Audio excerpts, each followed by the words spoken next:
The kite.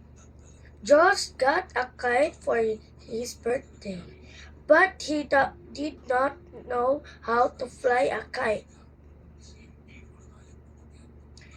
Take it outside and run really fast, his mother told him. It will just float up into the air. Josh did what his mother said, but he was just dragging the kite on the ground behind him.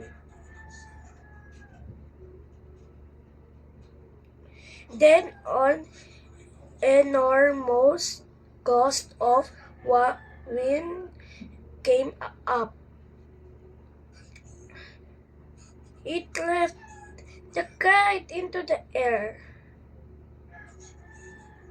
Josh sailed onto the string and looked up at the colorful kite, bobbing and dancing in the air.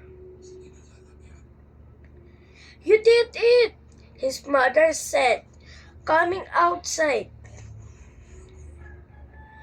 I let the wind do all the work, Josh said.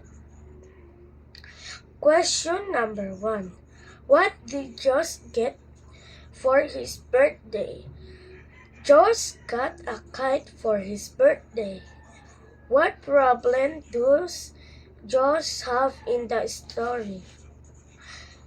Josh did not know how to fly a kite. Josh's problem is solved by the wind.